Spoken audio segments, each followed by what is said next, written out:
Hello my friends, hello my dear friends, hello बच्चों, कैसे हो आप लोग? I hope you all are good. Okay, तो जैसे कि मैंने आपको शॉर्ट में बताया अपनी कि मैं इस वीडियो में आपको इन डिटेल एक्सप्लेन करूंगी demand schedule, individual demand schedule, market demand schedule, demand curve and why does law of demand operate और why does it work. Okay, so let's start with this video. What is the demand schedule? अच्छा, quick revision. Demand कौन बताएगा मुझे? What is demand? Demand क्या था? Demand is the quantity of a commodity that an individual is willing to consume at a given point of time and at a particular price। ठीक है जी, जो हमें किसी कोई भी कमोडिटी, कोई पर्टिकुलर चीज़ हमें खरीदनी है, जो हम विलिंग टू बाय है and we are able to buy at a given price, that is called demand. Okay, हमने कई बार किया है। Now we are move forward to demand schedule. What is demand schedule? It is a table that shows the inverse relationship between price and quantity demanded। वो table जो आपको बताता है एक inverse relationship, opposite relationship between price and quantity demanded में, उसे हम बोलते हैं डिमांड स्केड्यूल। जैसे कि यहाँ पे मैंने आपको एग्जांपल दिखाया है। When price is ₹10, demand is 5। When price rises to 20, demand falls to 4 and when it again rise to ₹30, demand falls to 3। तो ये आपको जो बेसिकली ये टेबल है, ये आपको क्या दिखा रहा है कि प्राइस और डिमांड में there is an inverse relationship.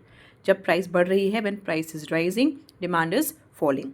Alright, so basically what is demand schedule? Demand schedule is a tabular form of demand। जब भी हम डिमांड और प्राइस को एक टेबल के फॉर्म में, इन a tabular form we represent it, then we call it as a demand schedule। Okay, now we move forward to the kinds of demand schedule। now there are two kinds of demand schedule। demand schedule के दो types होते हैं। one is individual demand schedule and the other is market demand schedule। okay, now as the name suggests, कौन मुझे बताएगा what is individual demand schedule?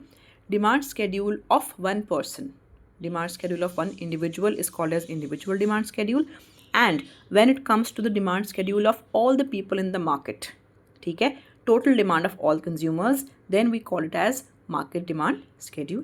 simple है ना? okay, let's move forward in detail। individual demand schedule is the demand of one consumer। किसी भी one particular consumer की, किसी भी इंडिविजुअल की एक डिमांड को हम बोलते हैं डिमांड, इंडिविजुअल डिमांड स्केड्यूल। ठीक है, यहाँ पे हम देखते हैं in this table, we move look at the table. When the price is ₹10, demand of that consumer is 1।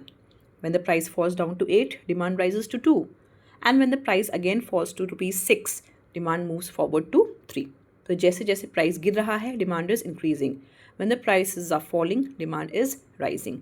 So this tabular form is showing the inverse relationship between price and demand. ये table हमें दिखाता है price और demand के बीच में inverse relationship.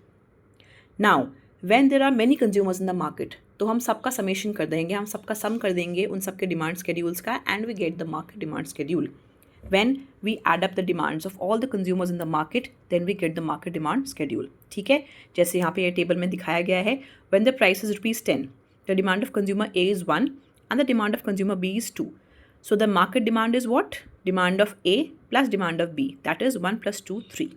all right, when the price is ₹8, demand rises, so demand of A is 1 2 and the demand of B is 3। so we add up the 2 and we get 5। 2 plus 3 is 5।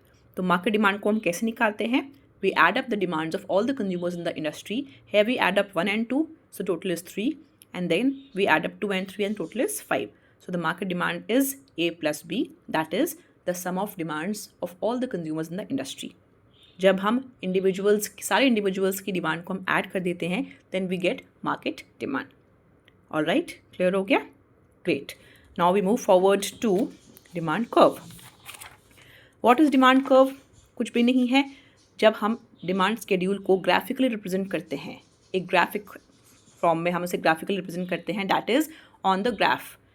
On the y-axis and x-axis, we represent the individual demand schedule or the market demand schedule, then that is called as demand curve। so demand curve is nothing but the graphical representation of demand। demand का graphical representation उसे हम बोलते हैं demand curve। all right, so here we have a curve। okay, this line shows the y-axis and this line shows the x-axis। on the y-axis we have price and on the x-axis we have the quantity demanded। okay, अब क्योंकि price और quantity demanded में inverse relationship है, इसी वजह से this demand curve is downward sloping. This is a curve and the curve is downward sloping, so there is an inverse relationship between price and quantity demanded and the curve is sloping downwards. All right, okay, now we move forward to why does law of demand work. Okay, हम आप कर चुके हैं law of demand, हमने किया था अपने previous session में, प्रीवियस वीडियो में मैंने आपको बताया था what is law of demand. Okay, कौन बताएगा मुझे what is law of demand? Law of demand states that other things remaining constant और other things remaining the same, when the price of a commodity rises the demand, वो quantity demanded increases, and when the price of a commodity falls, I'm so sorry, when the price of a commodity rises the quantity demanded falls, and when the price of a commodity falls the quantity demanded rises. Okay, अब हमने ये तो कर लिया है, but ये जो law of demand है, व्हाई डज इट वर्क, क्या रीजंस हैं इसके, why does it operate? Number one, because of law of diminishing marginal utility. एक लॉ है इकोनॉमिक्स में which is the law of diminishing marginal utility. Number two, income effect. Number 3, substitution effect. Number 4, entry of new buyers. And number 5, multiple uses of a commodity. ये 5 main reasons हैं why law of demand operates. अब मैं आपको अच्छे से बताती हूँ what exactly are all these. अब हम स्टार्ट करते हैं with number 1, law of diminishing marginal utility. ये सीधा सीधा क्या कहता है, जब भी मैं किसी commodity का कंजम्पशन अपना बढ़ाती हूँ तब मेरी उससे जो यूटिलिटी है वो घटेगी, वो घट जाएगी। अब आप मुझसे पूछेंगे व्हाट इज़ यूटिलिटी, आपने तो मुझे ये पढ़ाया नहीं। यूटिलिटी क्या होती है? Utility is the want satisfying power of a commodity. किसी भी चीज़ से मुझे, किसी भी कमोडिटी से मुझे जो सैटिस्फैक्शन मिलता है उसे मैं बोलती हूँ यूटिलिटी। अब फॉर एग्जांपल मैं चॉकलेट खाती हूँ, मुझे बहुत क्रेविंग हो रही है, मैं चॉकलेट खाने का मन है, तो मेरी यूटिलिटी उससे मुझे उससे यूटिलिटी मिलती है, मुझे सैटिस्फैक्शन मिलता है। ऑलराइट, तो that is called utility. Okay, chocolate खाई मैंने, मेरे टेस्ट बर्ड्स को सैटिस्फैक्शन मिला, I get pleasure in eating chocolate, तो मुझे उससे यूटिलिटी मिली। अब अगर मैं पीस, फॉर एग्जांपल मैं कहती हूँ मैंने चॉकलेट का एक बार खाया तो मुझे इस यूटिलिटी मिली 10 यूटिल्स। हम यूटिलिटी को मेजर करते हैं यूटिल्स में। एक बार से मुझे 10 यूटिल्स की यूटिलिटी मिली। अब मैंने एक और बार खा लिया तो मेरी यूटिलिटी क्या हो गई? कम हो गई, होगी ना मेरी सैटिस्फैक्शन कम थोड़ी सी, मान लो 8 यूटिल्स हो गई। अब मैंने एक और बार खा लिया तो मेरी यूटिलिटी और कम हो गई, 6 यूटिल्स हो गई। ओके, फिर मैंने एक और बार खा लिया, मैं बोलूँगी नहीं बस अब मुझे बहुत मीठा मीठा लग रहा है, अब मेरा मन नहीं कर रहा है। अब मैंने एक और बार खा लिया, फिर मैं बोलती हूँ बस बहुत हो गया, अब I don't want any other piece of chocolate. Okay, तो जैसे जैसे मैंने अपना कंजम्पशन बढ़ाया वैसे वैसे मेरी यूटिलिटी घटती चली गई। इसे ही हम बोलते हैं law of diminishing marginal utility. एक प्रोडक्ट के एक्स्ट्रा कंजम्पशन से जो मेरी एडिशनल यूटिलिटी है, यूटिलिटी मेरी कम हो गई, वो डिमिनिश हो गई। और what is marginal utility? Marginal utility मतलब एक्स्ट्रा यूटिलिटी, डिमिनिशिंग मतलब कम हो गई, और जो एडिशनल यूटिलिटी है मतलब मार्जिनल यूटिलिटी है वो मेरी कम हो गई। तो more the consumption less the satisfaction. Okay, जैसे मान लो बोला मैं एक पिज़्ज़ा खा रही हूँ, मैंने पहला पिज़्ज़ा खाया, वाओ अमेजिंग, बहुत मज़ा आ गया खा के, ओह नाइस। सेकंड पिज़्ज़ा खाया, ठीक है गुड है। थर्ड पिज़्ज़ा खाया, okay okay. Fourth, no not required, पेट भर गया, ओके, क्लियर हो गया। सो रिजल्ट क्या हुआ? डिमांड कर्व डाउनवर्ड स्लोपिंग होता है। जैसे जैसे मैंने अपनी यूटिलिटी बढ़ा दी मेरी मार्जिनल यूटिलिटी डिमिनिश हो गई। ओके, तो मेरा इस वजह से डिमांड कर्व डाउनवर्ड स्लोपिंग हो गया। क्लियर हो गया आपको? नेक्स्ट आ गया इनकम इफेक्ट। इनकम इफेक्ट क्या कहता है?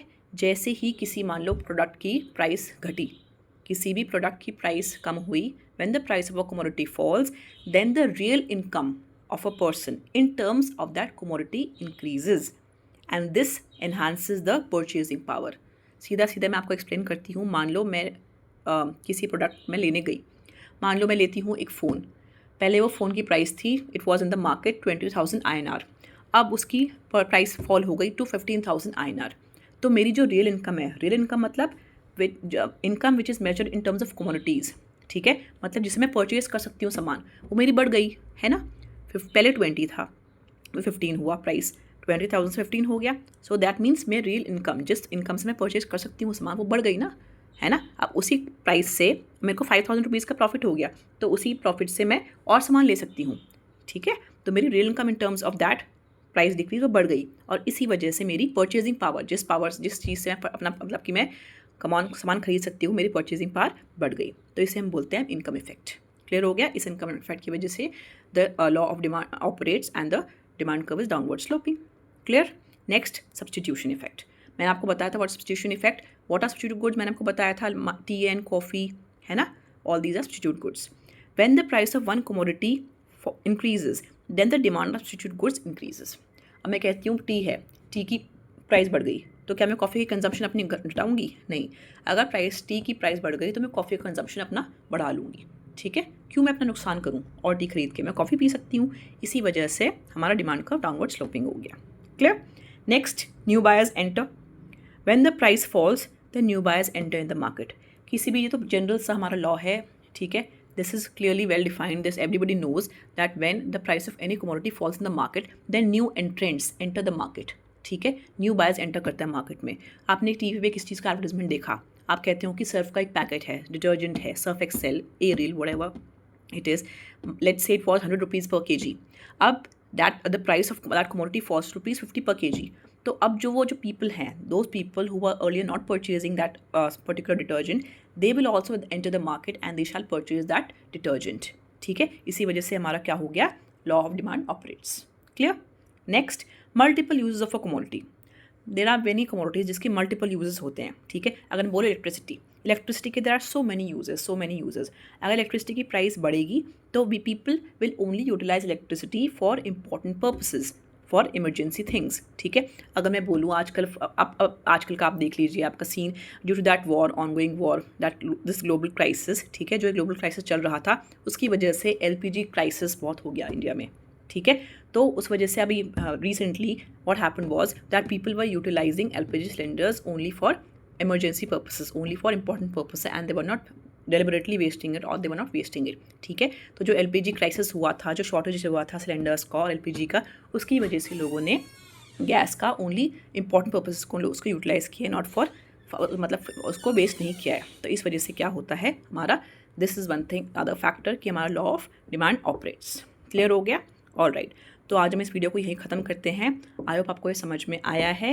एंड अब हमारा, मैं अब डिमांड जो चैप्टर है हमारा उसको मैं उसको ख़त्म करने वाली हूँ। All right, okay, so let's move forward to another video, we shall meet again the next day. Okay, so till then, bye bye, take care, and please do like this video.